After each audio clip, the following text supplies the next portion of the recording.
BNP chairperson Begum Khaleda জিয়ার শারীরিক অবস্থা স্থিতিশীল রয়েছে। এভারকেয়ার হাসপাতালের সামনে থেকে বিষয়ের সর্বশেষ তথ্য জানাচ্ছেন আমাদের সহকর্মী মনিরুল ইসলাম মিন্টু। মিন্টু, বেগম জিয়ার চিকিৎসকদের পক্ষ থেকে কোনো তথ্য জানানো হয়েছে কিনা এখন পর্যন্ত?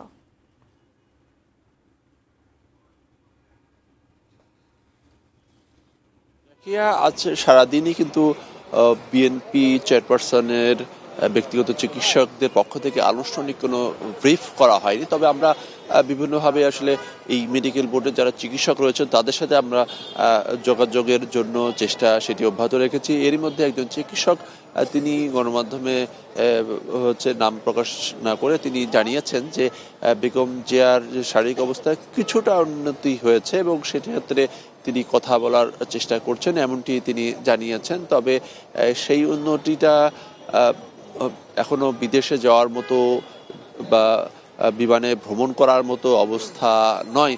তো সেক্ষেত্রে এই যে কিছুটা উন্নতি হচ্ছে, কথা বলার উনি চেষ্টা করছেন, সেই জায়গা থেকে আরেকটু উন্নতি হলো সেক্ষেত্রে হয়তো মেডিকেল বোর্ড পরবর্তীতে এই বিষয়গুলো পর্যবেক্ষণ করে সেক্ষেত্রে বিদেশে যাওয়ার বিষয়টি সেটিকে হয়তো তখন পরবর্তীতে সিদ্ধান্ত হবে।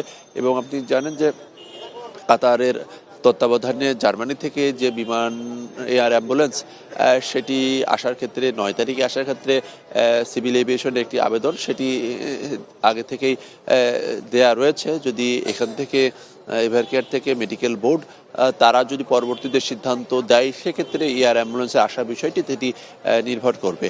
আর একটি বিষয় সেটি হচ্ছে যে বেগম জিয়ার অসুস্থতার কারণে বিএনপির কিন্তু সব ধরনের কর্মসূচি স্থগিত ছিল। তবে আজকে থেকে কিন্তু আবার যে নির্বাচনী এবং রাজনৈতিক যে কর্মসূচিগুলো সেটি শুরু হয়েছে এবং দলের ভারপ্রাপ্ত চেয়ারম্যান তারেক রহমান লন্ডন থেকে কিন্তু সপ্তাহব্যাপী যে দেশ গড়ার কর্মসূচির যে পরিকল্পনাগুলো সেগুলো নিয়ে তিনি ধারাবাহিকভাবে আগামী এক সপ্তাহ নানা ধরনের কর্মসূচিতে বক্তব্য রাখবেন। এবং আজকে যে কৃষিবিদ ইনস্টিটিউটে তিনি একটি কর্মসূচিতে তিনি বক্তব্য রাখেন এবং আগামী 6 দিন ধরে কিন্তু ধারাবাহিকভাবে তার এই কর্মসূচি থাকবে।